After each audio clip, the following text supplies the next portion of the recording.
Alright. Hello! It has been a year. I have not uploaded anything onto my YouTube channel in probably roughly a year, but I've been thinking a lot about it, especially over quarantine and what I want to do because I've been super bored. So I actually came up with kind of a mend of two things I've seen happening on YouTube lately, which is the evolution of from Smokey Glow's channel, which I absolutely love, and Sydney Black does the series on her channel called Makeup and History, and I always love those videos and I think it's super interesting. So I've been thinking about what I wanted to do, and I've kind of wanted to do an evolution of insert company here and just kind of talk about the history of the company, how they got started, any kind of drama that happened within the company during its start, and do my makeup because I hate just sitting in here and like looking at a camera and not doing anything. Makes me feel super duper awkward. So today I'm going to be talking about the history of Snapchat and doing my makeup. Granted, I'm not great at makeup, it's just something to give me to do so I'm not awkwardly staring at this camera and not doing anything. So we're gonna get started. In 2011, Bobby Murphy and Evan Spiegel meet at Stanford University and they become bros, okay? And they decide to make an app together, and this app initially would become known as Peekaboo. And basically the founding blocks of Peekaboo were that you could share images and they would disappear. At this point, Snapchat had not really fully formed into messages and videos, so 2011, it is solely the sharing of images. So it debuts summer of 2011 to very little fanfare. I think 2011 was probably a great time to come out with a social media app. We were kind of moving out of that initial phase from the early 2000s of social media that included like MySpace and Friendster, and into newer forms of social media. So this is when you saw Instagram and Facebook really picking up in users and becoming a lot more mainstream. It was kind of the phase 2 of social media history, if you will. After that launch in 2011, Evan and Bobby quickly realized that because the images could just be screenshotted, the whole purpose of the app wasn't really being utilized. So because users could screenshot these images and literally nothing would happen, nobody was using the disappearing feature. They were just kind of screenshotting anything their friends sent them, kind of taking away the entire purpose of the app. So pretty quickly after the launch, Evan and Bobby realized that no one is truly utilizing what they created the app for. Because people are so accustomed to just screenshotting things people sent them with literally no repercussions, nobody really cared that Peekaboo had these disappearing images. So they decided to create the infamous screenshot notification, which now alerted users every time someone screenshotted what they were putting out. And along with the screenshot notification, they decided to completely rebrand, which is probably the best move for the company at the time, considering the launch had very little fanfare and no one was really using the app for what it was intended to do. So they rebrand into what we know today as Snapchat.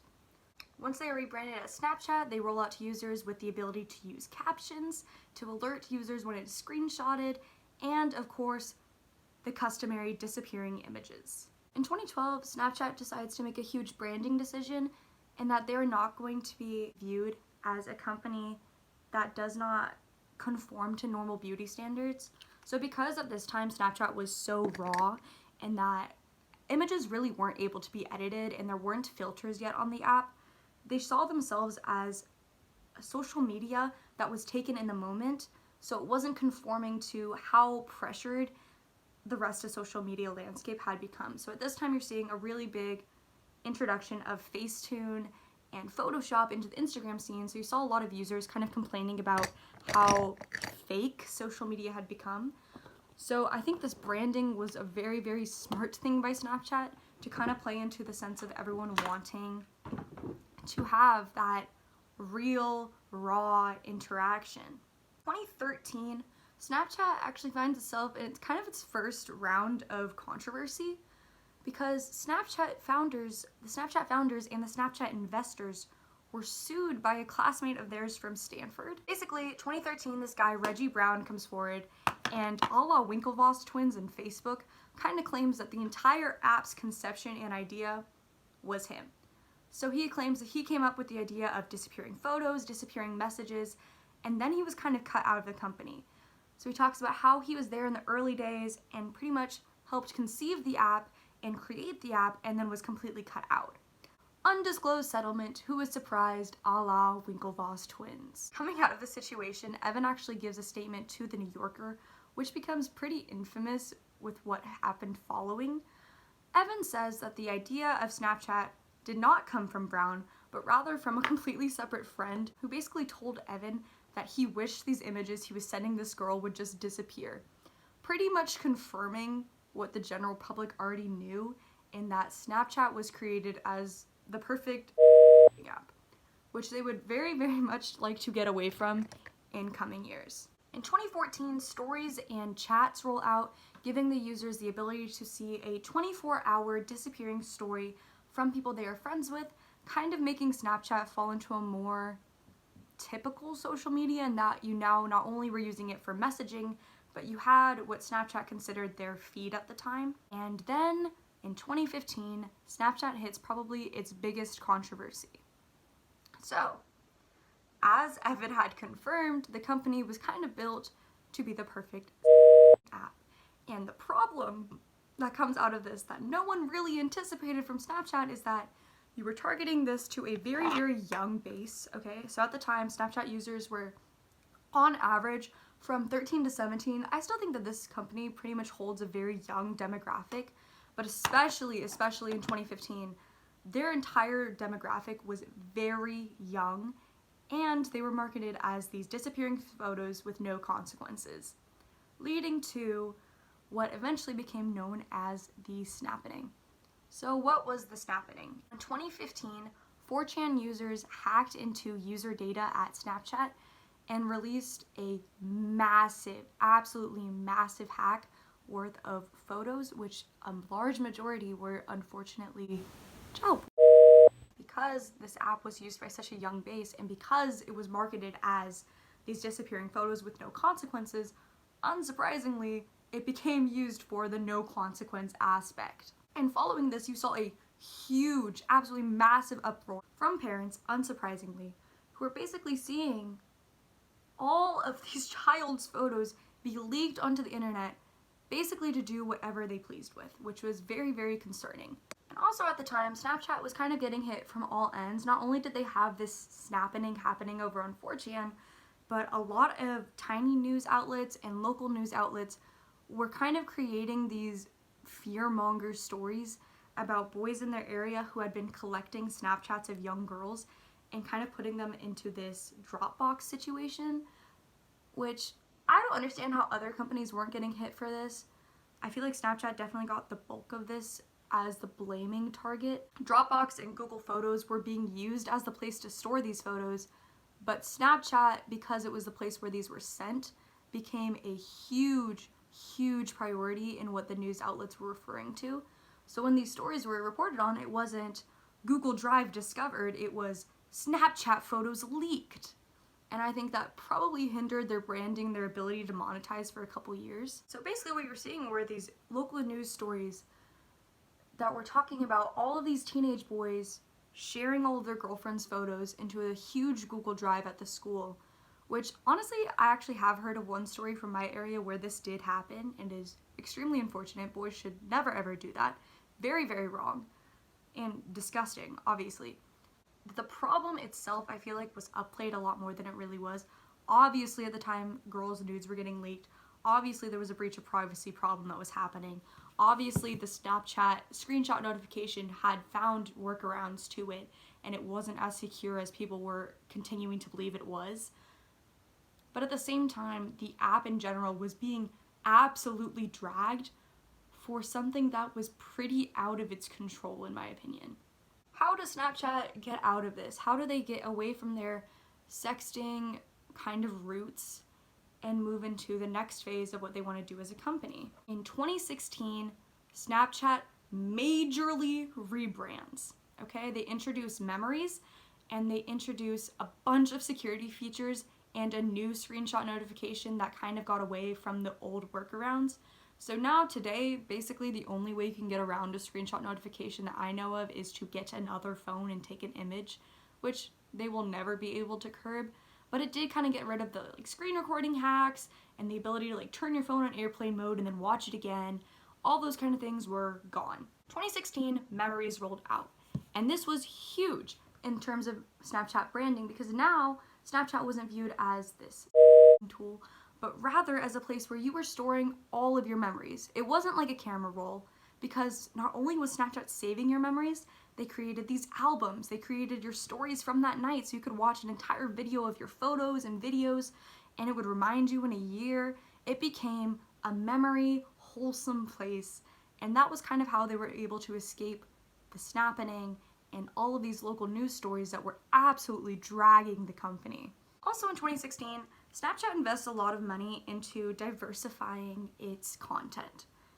So they decided to kind of hop on the bandwagon trend of wearable tech that Apple was kind of consuming with the Apple Watch and Google was playing into with the Google Glass, and release their version of Snapchat Specs. Snapchat Specs obviously did not have any kind of staying power, as did the Google Glass. Neither really stayed around for any considerable amount of time. Personally, I don't think I've seen any in real life. Yeah, I don't think I've ever seen Snapchat Specs in real life or Google Glass in real life. But because they hopped on this trend, they received so much press. So much free press at the time was people trying the Snapchat Specs, talking about the app, talking about using it on the app, and their consumer base and their user base absolutely skyrockets. So no longer are they in this branch of literally just teenagers. They're getting the young adults onto it. They're getting all of this free press that's bringing in different age groups and definitely diversifying who Snapchat was able to market to and who Snapchat users were. Summer of 2017, 2018, Snapchat kind of undergoes a new rebranding where they introduce their form of long form content. So basically they introduced the Discover page, and on the Discover page they were able to entice a lot of companies to come forward and start making Snapchat content. So at the time, Snapchat story content, Discover content, I don't really know what the technical term would be for it, was all vertical videos taken in 15-second increments, which was extremely unpopular at the time. Obviously Vine had been around for a little bit back then, but the vertical video idea was still very much not loved. I think that users were very used to YouTube's format where you are watching it in this side view, where watching content vertically was just not very appealing and was not very enticing. And these companies start pumping out content at an alarming rate.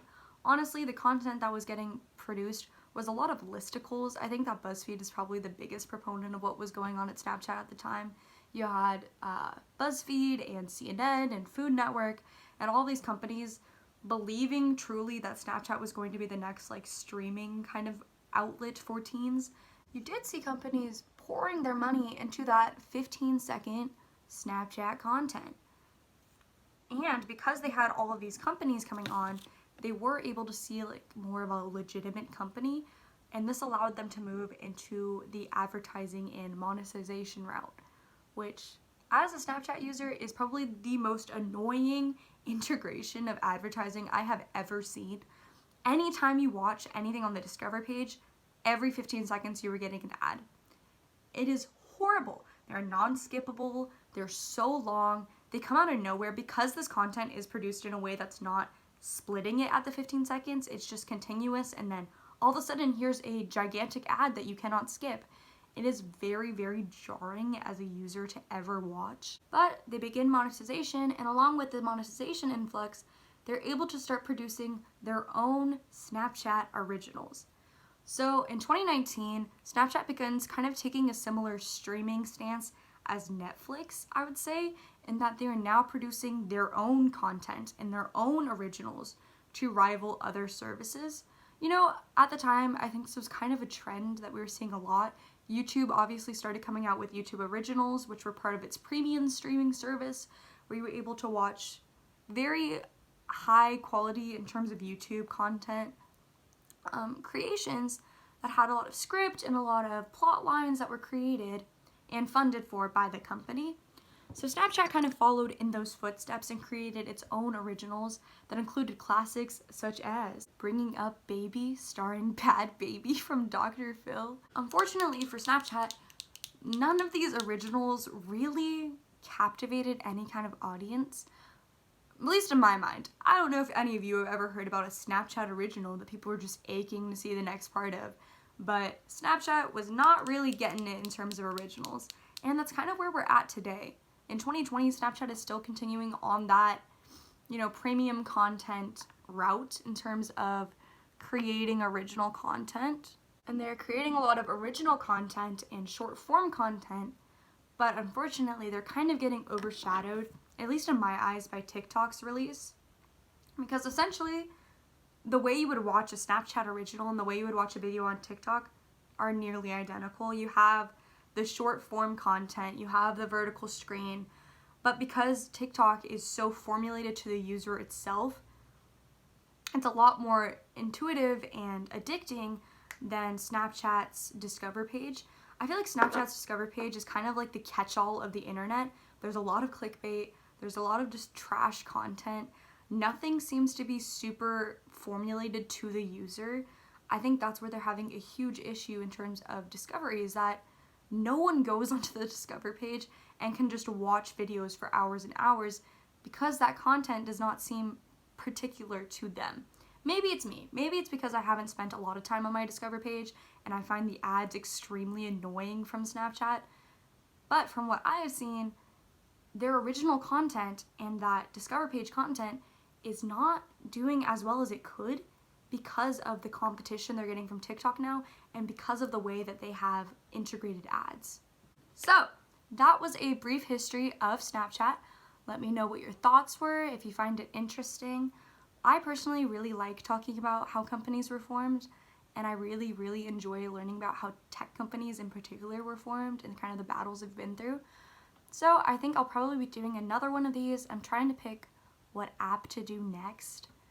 Honestly, kind of leaning towards Tumblr, because I think there's a lot of interesting things that happened with Tumblr from the rise and fall of it that would be pretty interesting to research. So anyway, thank you for joining me. Thank you for welcoming me back onto my own YouTube channel, because I have not posted here in a year.